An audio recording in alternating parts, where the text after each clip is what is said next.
যে ব্যক্তি আল্লাহ এবং তার রাসূল আলাইহিস সালাতু ওয়াস সালামের নির্দেশকে মানে না, সে হলো খারাপ মানুষ।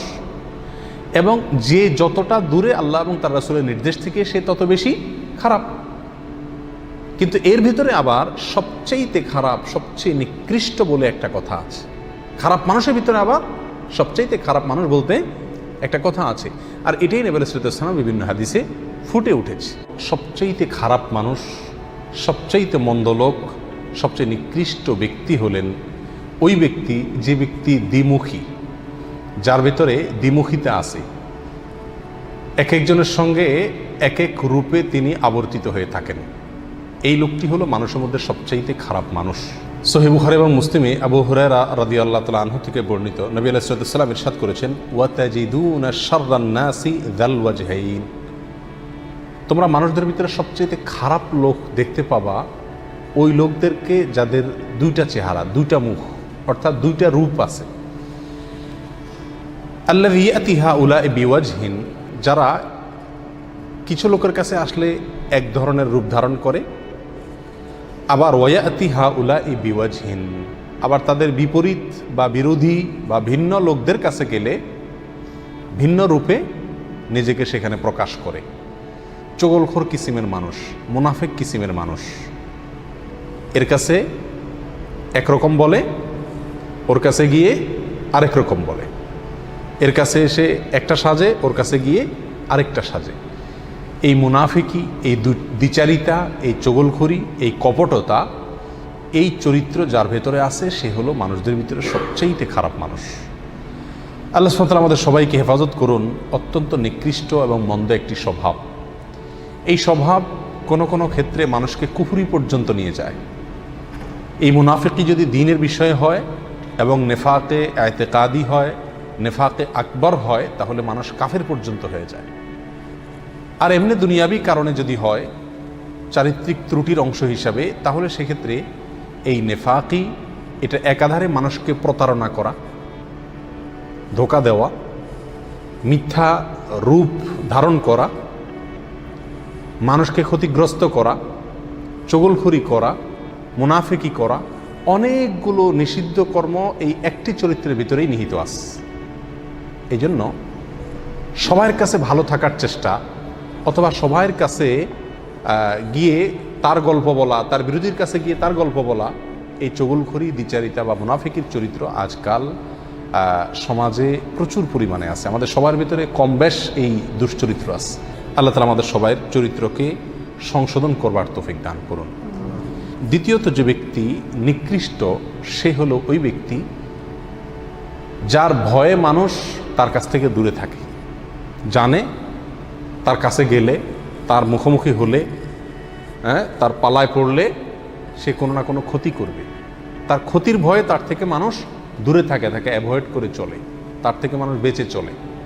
এরকম সন্ত্রাসী হতে পারে, চিটার বাটপার হতে পারে, যে কোনো ধরনের খারাপ চরিত্রের মানুষ, যার অনিষ্ট থেকে, যার ক্ষতি থেকে বাঁচার জন্য মানুষ তাকে এড়িয়ে চলে, তার থেকে দূরে থাকার চেষ্টা করে। এই মানুষ হলো মানুষের ভিতরে সবচেয়ে নিকৃষ্ট মানুষের তালিকা।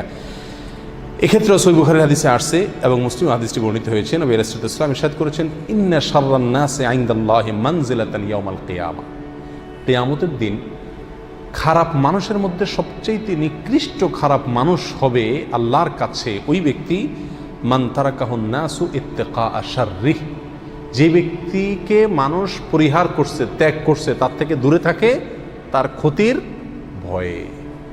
সবাই জানে যে তার কাছে গেলে বা তার কাছে ভিড়লে বা তার পথ মাড়ালে বা তার পালায় পড়লে সে আমার কোনো একটা ক্ষতি করবে।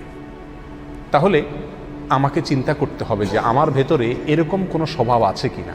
কোনো মানুষ আমার কাছে আসে না, ভিড়ে না, আমার ভয়ে, আমার ক্ষতির ভয়, আমার জুলুমের ভয়ে, আমার অবিচারের ভয়, আমার অন্যায়ের ভয়ে এরকম আছে কিনা। যদি হয় তো মনে রাখতে হবে এটা আমার জন্য অত্যন্ত নিকৃষ্ট একটি চরিত্র যে আমার ভিতরে আছে। তাহলে মনে রাখতে হবে যে এর মানে হলো আল্লাহর কাছে আমি সবচাইতে নিকৃষ্ট মানুষ। আমরা অনেকেই বরং উল্টা গর্ব করে থাকি, যখন আমার ধারে কাছে মানুষ ভয়ে ভিড়ে না, আমি মনে করি যে আমি খুব বাহাদুর মানুষ, ভয় আমার ধারে কাছে আসে না। যার ক্ষতির ভয়ে তার কাছে মানুষ যায় না, সেই ব্যক্তি আল্লাহর কাছে সবচাইতে খারাপ মানুষ। আল্লাহ তাআলা আমাদের সবাইকে কোমল হওয়ার তৌফিক দান করুন, যেন সব মানুষ আমাদের কাছে আসতে সৎসাহস করে, আমাদের ক্ষতির ভয়ে ভীত সন্ত্রস্ত মানুষ না থাকে। মুসনাদ আহমদের এক বর্ণনা আসছে, নবী রাসূলুল্লাহ সাল্লাল্লাহু আলাইহি ওয়াসাল্লাম বলেছেন যে সবচেয়ে নিকৃষ্ট মানুষ হলো সে যে ব্যক্তিকে মানুষ সম্মান করে তার ক্ষতির ভয়ে।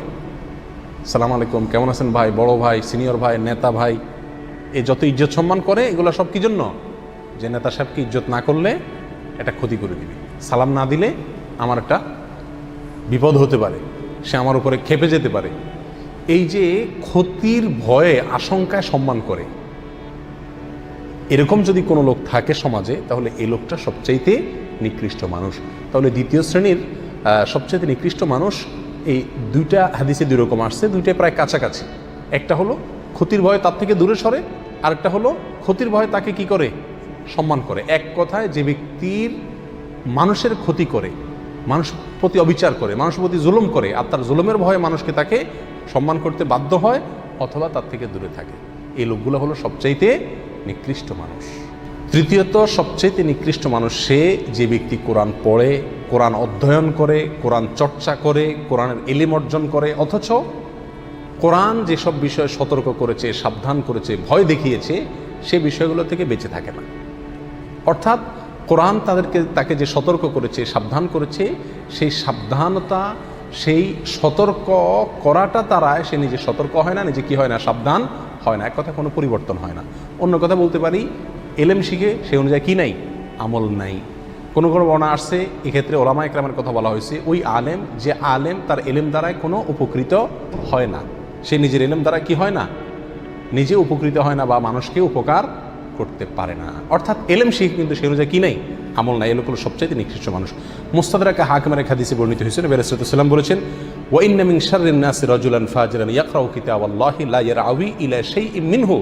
আর নিশ্চয়ই মানুষের ভিতরে সবচেয়ে নিকৃষ্ট মানুষ হলো, সবচেয়ে খারাপ মানুষ হলো ওই লোক, ফাসেক মানুষ, ওই খারাপ মানুষ যে ব্যক্তি আল্লাহর কিতাব পড়ে, অথচ আল্লাহর কিতাবে যে বিষয়ে সতর্ক সাবধান করা হয়েছে সে বিষয় দ্বারা নিজেকে কি করে না? সাবধান সতর্ক করে না, মন্দ কাজ থেকে বেঁচে থাকে না, কিতাব অনুযায়ী আমল করে না। এগুলো সবচেয়ে খারাপ এবং নিকৃষ্ট মানুষ।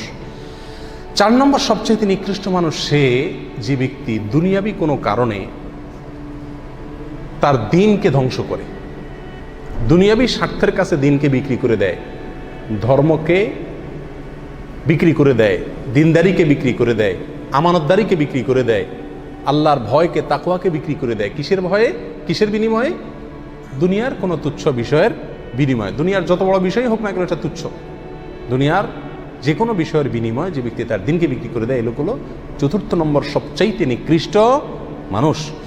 এক্ষেত্রে সুনান ইবনে মাজাহ হাদিসে আসছে, নবী রাসূলুল্লাহ সাল্লাল্লাহু আলাইহি ওয়াসাল্লাম বলেছেন, আবু উমামা রাদিয়াল্লাহু আনহু বর্ণনা করছেন, মিন শাররিন নাসি মানজিলাতান ইনদাল্লাহি ইয়াওমাল কিয়ামাতি আবদুন আযহাবা আখিরাতাহু বিদুনিয়া গায়রিহি।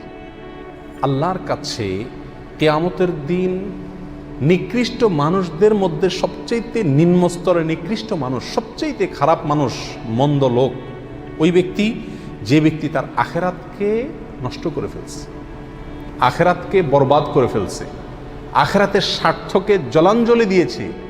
কিসের কারণে?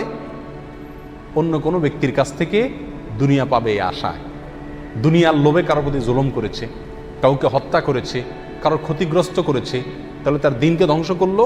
কিসের কারণে? সামান্য দুনিয়ার কারণে। এ লোক হলো সবচাইতে নিকৃষ্ট মানুষ। আল্লাহ সুবহানাহু ওয়া তাআলা আমাদের সবাইকে এই দুশ্চরিত্র থেকেও হেফাজত থাকার তৌফিক দান করুন। কারোর ভিতরে যদি এই স্বভাবগুলো থাকে, কেউ যদি এই গুণ থাকে যে দ্বিচারিতা আছে, মুনাফিকি আছে, কপটতা আছে, সবার কাছে ভালো থাকার প্রবণতা আছে, সামনে একরকম পিছে আরেক রকম, এরকম চরিত্র যদি থাকে তাহলে সেখান থেকে বের হয়ে আসতে হবে। কেউ যদি এমন হয় যে তার ভয়ে মানুষ দূরে থাকে তার কাছ থেকে, তার ক্ষতির ভয়ে, অথবা তাকে সম্মান দেখায় তার ক্ষতির ভয়ে, তাহলে নিজেকে কোমল হৃদয়ের করতে হবে, কোমল আচরণের করতে হবে, যাতে করে মানুষ তার ক্ষতির ভয়ে তার থেকে দূরে না থাকে, আতঙ্কে না থাকে। তৃতীয়ত, আল্লাহর কালাম যদি আমরা পড়ি, শিখি, আলোচনা করি, জানি, চর্চা করি, তাহলে সেই কোরআনের যেসব আয়াতগুলো আমাদেরকে সাবধান করছে, আল্লাহর আযাবের ভয় দেখাচ্ছে, সেগুলোকে নিজের ভিতরে ধারণ করতে হবে এবং সেগুলোকে আমলে নিয়ে কোরআনের সতর্কতাকে গ্রহণ করে নিজে সতর্ক হইতে হবে, সাবধান হইতে হবে। এবং দুনিয়ার কোনো তুচ্ছ স্বার্থের কারণে কোনো মানুষকে ক্ষতি করা, জুলুম করা বা যে কোনোভাবে দিনকে জলাঞ্জলি দেওয়া, দিনকে বিক্রি করে দুনিয়া কামাই করা, এটা যাবে না। এটা যদি করা হয় তাহলে সেক্ষেত্রে আপনি আমিও কি হয়ে যাব? মন্দ এবং নিকৃষ্ট মানুষের তালিকাভুক্ত হয়ে যাব।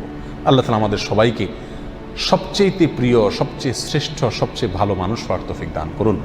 আমাদের অন্য একটা আলোচনায় আমরা পেশ করেছিলাম কোরআন এবং হাদিসের আলোকে আল্লাহর কাছে সবচেয়ে প্রিয় মানুষ কারা, সবচেয়ে শ্রেষ্ঠ মানুষ কারা। সে আলোচনাটি শুনলে মোটামুটি বোঝা যাবে যে ভালো মানুষ, সবচেয়ে প্রিয় মানুষ হওয়ার জন্য আল্লাহর কাছে সবচেয়ে মর্যাদাবান মানুষ আল্লাহর কাছে হতে হলে কি কি চরিত্র দরকার, কি কি গুণ দরকার। আর এর বিপরীতে এই 4টি চরিত্র যদি থাকে তাহলে সবচাইতে নিকৃষ্ট এবং সবচাইতে মন্দ মানুষে আমরা কি হব? পরিণত হব। সবচেয়ে নিকৃষ্ট মানুষের এই উপাধি, এই তকমা থেকে বেঁচে থাকার জন্য চরিত্রকে সুন্দর করতে হবে। আমার দ্বারা কারোর কোনো ক্ষতি হবে না, এই বিষয়টি নিশ্চিত করতে হবে। আজ প্রত্যেকটা মানুষই আমরা অন্যকে মেরে নিজে বড় হওয়ার চেষ্টা করি। নবী আলাইহিস সালাম বলেছেন, আল মুসলিমু মান সালিমাল মুসলিমুনা মিন লিসানিহি ওয়া ইয়াদি। মুসলমান তো সেই ব্যক্তি যার হাত এবং মুখ দ্বারা অন্য মুসলমানরা সবাই কি থাকে? নিরাপদে থাকে। যার হাত মুখ দ্বারা অন্য কেউ নিরাপদে থাকে না, তার ভিতরে মুসলমানিত্ব পূর্ণ মাত্রায় নাই, সে নিকৃষ্ট মানুষ।